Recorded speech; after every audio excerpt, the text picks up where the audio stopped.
سلام بچه ها، حضرات تودل گنگ. بریم دور بزنیم، بریم یکم خونه اشغال کنیم. مصطفی سیتی با آقا این مرده چون نمیده دور بزن دیگه. تو هم ماشین خریدیم بچه ها، ماشین رو رنگش رو سفید کردیم. اگه تو ویدیو قبلی ویدیو لاما رو دیده باشین رنگ ماشین هم قرمز بود. بریم اخبار داره چی میگه؟ برشون صفحش خاموشه، بذار یه دقیقه صفحش رو روشن کنم. توجه لطفا توی خونه هاتون نمونید و از این شهر فرار کنید. اینجا قراره شب سنگ داخل این شهر سقوط کنه. حتما از این شهر فرار کنید. حضرت تودل دیدین؟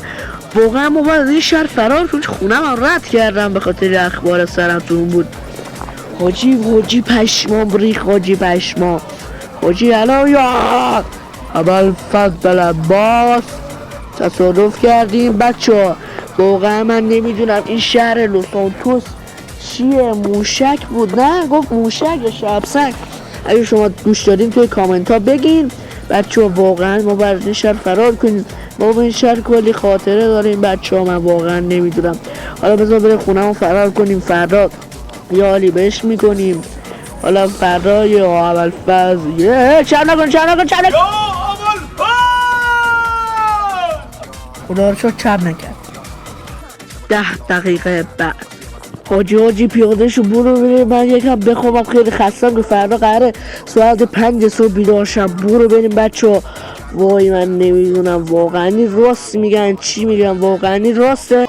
فردا صبح یه اتفاق بد افتاده بود. حاجی شهر چرا اینجوری شده؟ یا ابرفر زامبی تفنگ در یا ابرفر تیر بزن دیگه. تیر بزن لازم.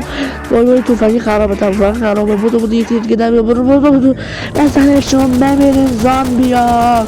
یا ابرفر شهر چرا اینجوری شده؟ بمیر حاجی. شهر و این چیه؟ نوش مرحله 2 چیه؟ حاجی فرار کن. یا اول فرار یا اول بمیرین.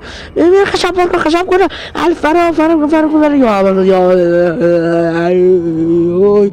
یا اول فرار 3 تا زامبی افتادن دنبال ما. بمیرین اول یا ببخشید.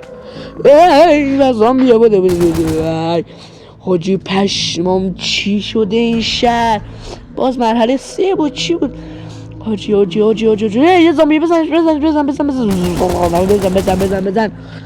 وای خدایا. یا اول فقط یه زامبی دیگه بگین بزن با شاتگان میزنه ایول با برو با شاتگان بزن. حاجی چرا نمیزنه؟ حاجی نصف جونم رفت. شاتگان نمیزد چرا بزن با حاجی رفت اوبر. یا اول فاز حاجی تفنگ خیلی بهتره. تفنگ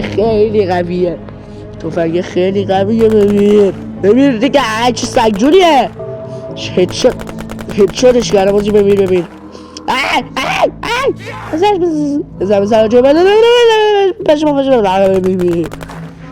حاجی چرا شهر اینجوری شد؟ حاجی پر زامبیه.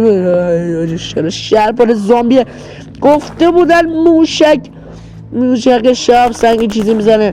من نمیدونستم که اینجا کل شهر چرا اینجوری شده. بای خدایا من که نمیدونستم. یعنی تو اون مواد بوده حضرت تودل که شهر و مردم شهر رو زامبی کرده. یا اول فاز اتوبوس مدرسه است انگاری. حاجی بزن یا اول فاز. حاجی قیافه هاشون هم خیلی ترسناکه. بزن دیگه. بای ببین. وای اونجا چیز شده پر زامبیه. نمیتونم فرار کنم از اینجا. حاجی احساس کنم میگیرم. نه وای حاجی بمیر. بزن یا چون نمیزنی؟ ای بابا باید میزدمش. بمیر از یا برو بمیر. ایوه حاجی اینجا چیه؟ از مرحله 6 چیه؟ حاجی اینجا سوراخ شده. اینجا چه خبره؟ یا خبر؟ بمیر حاجی کمک حاجی. نیام بلند شو هسته دریان. تفنگ در بیار. بودو تفنگ در بیار. یا اول فصل ببین اول زیاد کمک. این داستان ادامه دارد.